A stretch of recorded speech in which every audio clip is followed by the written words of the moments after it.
Bienvenue à 4 histoires de vie, série de 3 épisodes dont nous abordons aujourd'hui le 2e.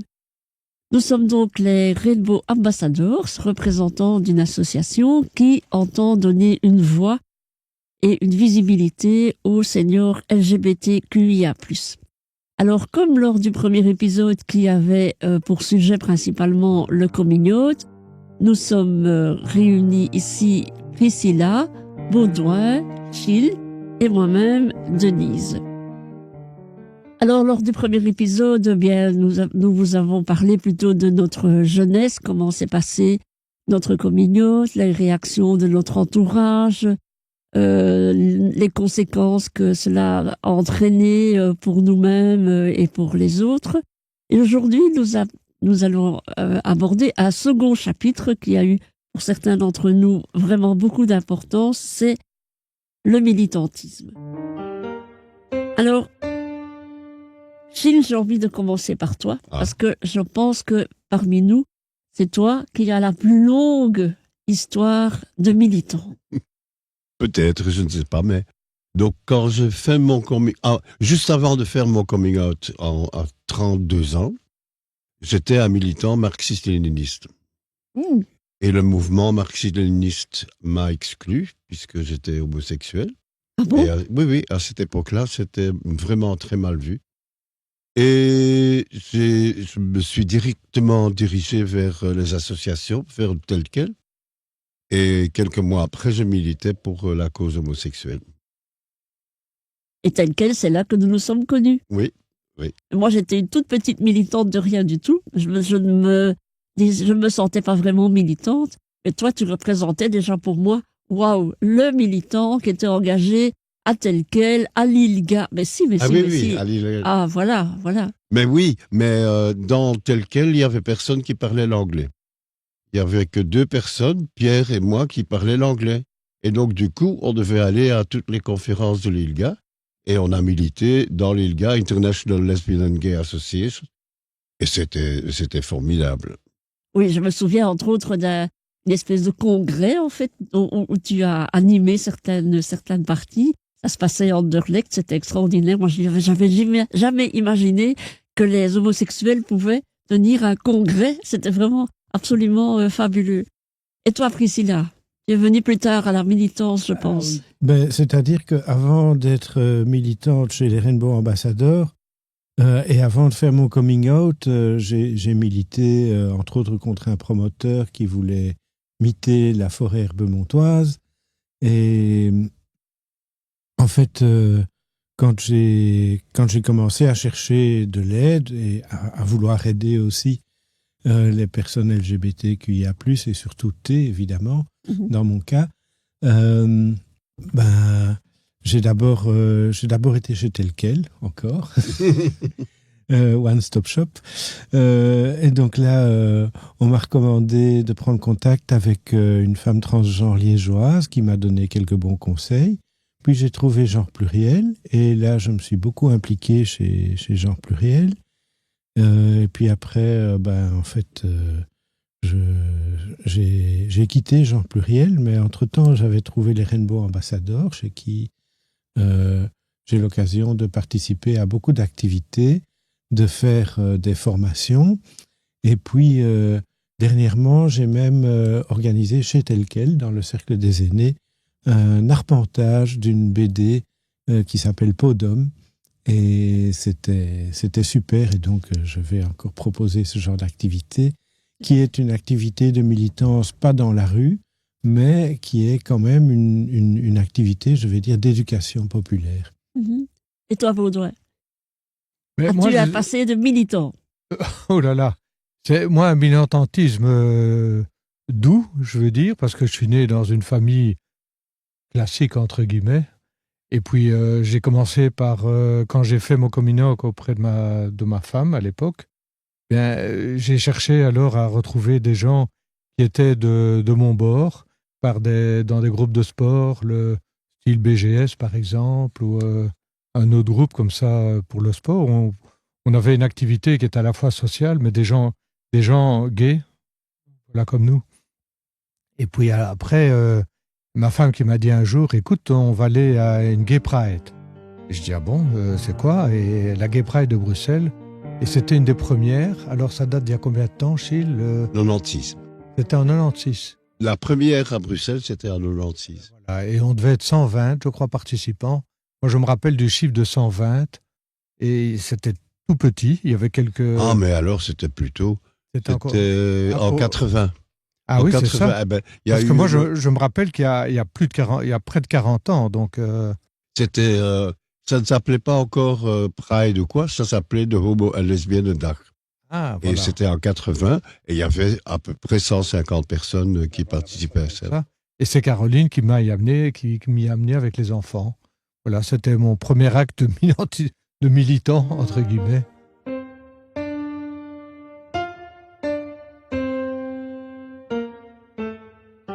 Ça t'a fait quelle impression, cette première Gay Pride? Mais ça m'a fait l'impression qu'on existait. Mhm. Et pour moi, ça, c'était important. Et après, comme ma famille était au courant de ma situation, mais pour moi, le plus grand acte de militantisme à mon niveau, c'est d'être bien dans moi-même et bien dans ce que je suis réellement. Et ça, c'est pour moi l'exemple qu'on peut donner aux autres, d'être heureux dans ce qu'on est. Mhm. Et voilà, et heureux en tant que gay, heureux en tant maintenant que couple. Et pour moi, c'est ça mon acte de militant, je dirais, en plus des associations et autres. Mais c'est d'abord, ça commence par soi-même, bien sûr. Oui, ça c'est vrai. Il y a un point commun, en fait, entre nous quatre, c'est l'importance qu'a eu à un moment le fait de rejoindre une association. Tu l'as bien expliqué. Chez moi, dans mon cas aussi, c'était... j'avais vraiment été dans le placard très longtemps et je me suis dit, bon, maintenant, il faut que je me bouge et je vais essayer de trouver une association. Et c'est très intimidant les premières fois quand on arrive dans une association parce qu'il faut un petit peu expliquer le pourquoi, le comment. Hein, mais en même temps, on s'y sent bien parce que on retrouve des semblables, on est conforté dans son choix. Et moi aussi, un petit peu comme toi, je dirais, je suis encore une militante douce entre guillemets. J'ai jamais, comme on pourrait le penser, de certains militants crier très fort, faire des choses violentes, des choses comme ça. Moi, j'étais plutôt dans entre autres à tel quel, où j'ai été secrétaire et présidente, essayer d'avoir un bon accueil des personnes qui venaient à l'association, qui venaient en particulier au bar, et essayer aussi que les choses se passent bien. Je sais pas, Gilles, comment tu percevais ces années-là, hein? Ces années-là, mais Hilde m'a demandé de donner la date du première conférence de l'ILGA. Ah oui. En fait, l'ILGA a été créé en 76. En 76. Et la première conférence à laquelle moi j'ai assisté, c'était à Bruxelles et c'était en 80. Et donc, à ce moment-là, je donnais la plupart de mon temps à l'ILGA. Et je n'ai pas du tout participé à l'accueil dans le bar ou quoi. Ça, c'était pas mon rayon. Mmh. Bon, moi j'y étais quand même assez souvent et j'avais remarqué que au fur et à mesure que le temps, enfin que l'association progressait, les clients de l'association, je dirais, appréciaient vraiment d'être accueillis dans un endroit propre, accueillant, avec de la musique, avec des fleurs, des choses comme ça. Ça, c'était vraiment... Et avec des activités sociales, quoi. Un petit peu comme on essaye de faire à Rainbow Ambassadors aussi, puisqu'on a deux volets d'activités, les formations, mais aussi des activités sociales pour nos sympathisants. Et on voit bien que, par exemple, lors des lunchs et lors des cafés papotes, on a de plus en plus de monde. On a des fidèles et on a de plus en plus de monde. Et je pense que si on veut transmettre quelque chose à ceux qui nous écoutent, c'est si vous posez des questions, n'hésitez pas à rejoindre une association parce que vous allez peut-être pas la première, il faut peut-être en essayer plusieurs vous allez trouver un cadre plutôt chaleureux où vous allez être accepté et ça va vous aider beaucoup. En tout cas, moi, c'est mon expérience. J'ai l'impression que c'est la vôtre aussi, Priscilla. Oui, tout à fait. Je dirais d'une manière générale, le fait de participer à une association et d'être active dans cette association, je trouve que ça apporte beaucoup parce que ça donne des contacts. Mhm. Alors, ceci dit, j'ai pas vraiment besoin d'avoir des contacts dans la mesure où j'avais déjà un grand cercle d'amis. Et c'est pas pour avoir des contacts, mais ça me permet en fait de m'épanouir. J'ai l'impression de servir à quelque chose. Et ça, c'est vraiment gai. Oui, moi, je suis un peu partagé par rapport à ça parce que je trouve qu'il y a une espèce de pudeur au départ et de timidité et je n'aurais jamais fait ce pas seul. Alors ici, la première fois, c'est Caroline qui m'a entraîné. Après, j'étais dans des groupes de sport et puis j'ai jamais rien fait dans des associations. Et alors, est venu Christian après, mon amour maintenant, avec qui je vis. Il a voulu se présenter à l'élection de Mister Bear. Je ne savais pas du tout ce que c'était. Et là, ça nous a plongé dans une activité associative quelque part, même si elle n'est pas vraiment militante, mais c'est une forme quand même de militantisme. Hein, on veut paraître, on veut apparaître, on veut montrer qu'on est heureux tel qu'on est. Et j'ai fait cette démarche grâce à Christian, mais je ne l'aurais pas fait seul. J'avais jamais été pratiquement dans des bars avant, jamais. Parce que ça m'intimidait, je ne sais pas à qui parler, je ne sais pas comment aborder les choses, et je me sentais un peu maladroit aussi. Et je crois que c'est une autre réalité. Mais il y a beaucoup de jeunes qui doivent vivre ça aussi. Oui, ça, je pense qu'effectivement, beaucoup de jeunes doivent le vivre. Peut-être que c'est quand même plus facile maintenant que quand nous, on a dû faire cette démarche, ou quand on a voulu faire cette démarche plutôt.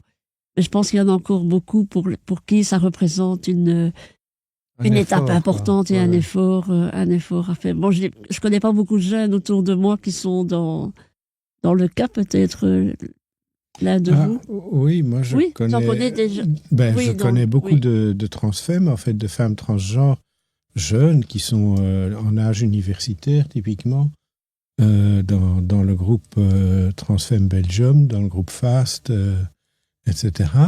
Et donc elles font de la boxe transgenre, il y a des cours de self-défense femmes transgenres, etc. où il y a beaucoup d'activités, beaucoup de rencontres.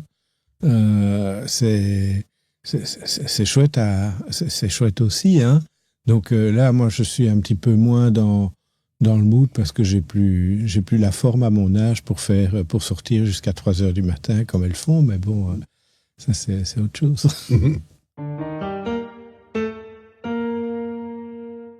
Alors peut-être que moi j'ai vécu des choses aussi, autant en Belgique c'était sous forme cachée entre guillemets, autant quand j'allais à l'étranger, là je m'exprimais plus facilement. C'était plus facile parce que je passais un peu incognito. Hein, je voyageais beaucoup professionnellement et je profitais toujours de ces voyages pour faire des rencontres ou aller vers des endroits où je pouvais rencontrer d'autres. Ce qui n'existait pas à notre époque, puisqu'on n'avait pas, c'était uniquement des revues, on n'avait pas Internet. Et alors, on essayait de trouver des revues où on voyait des centres de rencontres et autres. Et c'était là que j'allais les chercher. Donc, et du coup, c'est vrai que le militantisme, je n'ai pas fait, pas du tout au début. C'est maintenant, après l'histoire, avec l'aventure avec Christian comme dans la Bear Pride, c'est Chill qui est venu près de nous en disant « Est-ce que vous voulez faire partie de la Rainbow Friends ?»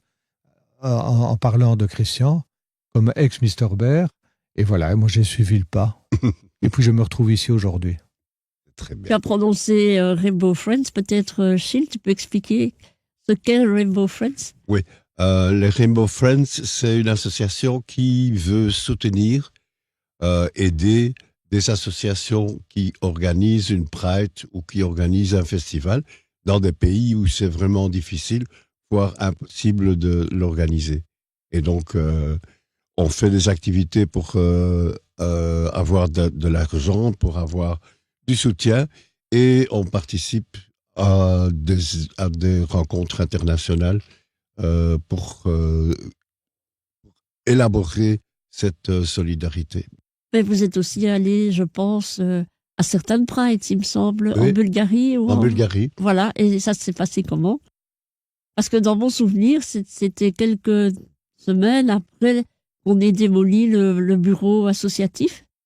Non, c'était pas quelques semaines, c'était déjà quelques mois. Hein. Quelques mois. Quelques mois. Non, mais la Pride en Bulgarie a été beaucoup mieux que ce qu'on pensait l'être parce que c'était. Il y avait combien de monde là? Ouais, il y avait beaucoup de monde, c'était super encadré parce que les partis d'opposition étaient absolument complètement opposés, mais la présidente était plutôt partisan et plus proche de l'Europe pour ça, hein, par rapport à cette ouverture. Et donc la Gay Pride en Sofia était extrêmement encadrée. Je me rappelle d'avoir vu des policiers tous les 2 mètres et on nous a dit, surtout en allant rejoindre cette Gay Pride, ne portez pas de signes ostentatoires qui montrent que vous êtes gay avec des drapeaux arc-en-ciel, des choses un peu extravagantes. Hein, soyez monsieur tout le monde pour ne pas être rencontré ces groupes d'opposition qui cherchaient qu'une chose, c'est à casser du PD. Et c'est ce que vous avez fait? Oui. Je veux dire, vous habillez. Bon, ici, la Gay Pride, justement. Non, on était beaucoup plus sobre qu'on l'est ici. Donc, ben, ça, c'est normal. Et quand on était dans la Gay Pride, on courait aucun risque, mais c'est juste après la Gay Pride, en rentrant dans les hôtels, qu'on courait des risques. Mais je veux revenir sur une expérience. Donc, Baudouin a dit que quand il était à l'étranger, qu'il se vivait. Moi, j'ai eu une expérience comme ça en 81. On a participé à une Gay Pride qui était organisée par l'ILGA et qui était organisée à Cologne. Et là, si on m'avait proposé de faire une Gay Pride à Bruxelles, j'aurais refusé. J'aurais refusé par peur d'être connu ou quoi. Mais à Cologne, j'ai participé. J'avais un petit ami. On se marchait main dans la main devant des centaines de personnes. Et c'était un sentiment de libération incroyable. Et là, j'ai dit, il faut organiser des Gay Pride à Bruxelles. Et c'est ce qu'on a fait. Eh bien, justement, j'ai envie de vous demander à tous les trois, qu'est-ce que vous pensez de ce qu'est devenu la Gay Pride? La Gay Pride, bon. Il y a eu pas mal de problèmes, mais il y a eu une évolution énorme entre la première Pride en 96 et les Pride après. Le plus grand changement a été, au début, il y avait des militants et des sympathisants des militants, mais c'était tout. Et on était quand même 3000, 3500 pour la première, ce qui était beaucoup. Mais on a obtenu pas mal des revendications. Et à un certain moment, et ça c'était en 2010, le coordinateur qui a été engagé a lancé le mot d'ordre Pride for Everyone. La Pride, c'est pour tout le monde. Et à partir de ce moment-là, ce n'était plus uniquement les militants et leurs sympathisants qui venaient à la Pride, mais c'était un peu monsieur et madame tout le monde, tous les gens qui sont ouverts d'esprit. Et là, ça a pris une proportion. Et je trouve toujours que c'est une très belle évolution. Oui, c'est vraiment la fête. Je sais pas c'est une grande fête populaire. C'est une grande fête populaire et on attend ça avec impatience. Tout le monde a envie de s'amuser, et de rigoler. Oui, mais aussi et de revendiquer, bien sûr, ce qu'on est. En mettant les vêtements qu'on a envie, c'est un peu le carnaval aussi, parce que le carnaval, c'est ça aussi. Hein, c'est des gens qui ont envie de se déguiser pour montrer peut-être ce qu'il y a dans le fond d'eux-mêmes, mais peut-être que dans la Gay Pride, on est aussi à ce niveau-là où on s'habille avec des choses qui sont avec lesquels on a certains fantasmes. Oui, qu'on ne met pas tous les jours, bien entendu. Et Chine, tu as parlé des revendications. Tu peux peut-être citer quelques revendications qui ont été importantes au cours des dernières années. Bon, il y a eu le contrat de vie commune. Ça remonte déjà il y a longtemps. Hein. Non, il y en a une avant. C'était l'article 372 bis qui avait été introduit en... ça, je ne sais plus. Je crois que c'est en 76, quoi. Et cet article interdisait des relations sexuelles entre homosexuels une fois qu'on avait 18 ans. Et pour les autres, c'était 16 ans. Et donc, on a les premières parades, qui ne s'appelaient pas Gay Pride, ont surtout milité contre cet article qui a été aboli en 86. Et puis, il y a eu le contrat de vie commun. Mais ce contrat de vie commun, c'était rien du tout. Ça n'avait aucun contenu. On était tellement contents de l'avoir. Oui. Mais c'était un début. Sur le contenu, tu pouvais faire un contrat de vie en commun avec ton père ou avec ton ami. Bon. Mais c'était un pas qui était mis en avant. Et alors est venu en 2002 la loi contre la discrimination. En 2003, le mariage pour tous.